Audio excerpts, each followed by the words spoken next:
আমি রাতের বেলা মাকে বললাম, মা আমি আজকে ঝিঙে আলু পোস্ত খাবো। মা বললো ঠিক আছে, আমি শুধু রেডি করে দিতে পারি, বানাতে তোকেই হবে, এই গরমে আমি উনুন ধরে যাবো না। আমি বললাম ঠিক আছে।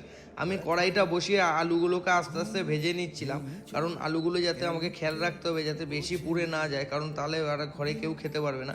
অল্প আলুটাকে ভেজে আমি বাটিতে তুলে নিলাম, দিয়ে কড়াইয়ের মধ্যে একটু কালো জিরে দিয়ে আমি পুরো ঝিঙাগুলোকে দিয়ে দিলাম আস্তে আস্তে।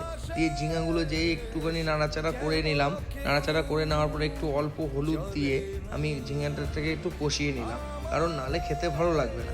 দিয়ে আস্তে করে উপর দিয়ে পোস্তটা দিয়ে দিলাম।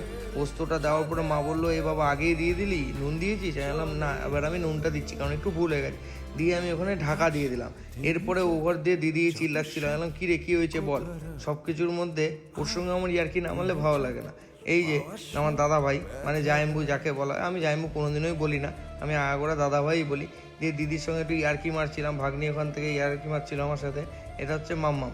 মাম্মামকে তোমরা অনেক ভিডিওতেই দেখেছো। দিয়ে আলু পোস্তটা রেডি হয়ে গেল। তো তোমাদের এই পুরো ভিডিওটা কেমন লাগলো প্লিজ লাইক কমেন্ট শেয়ার করে বলো।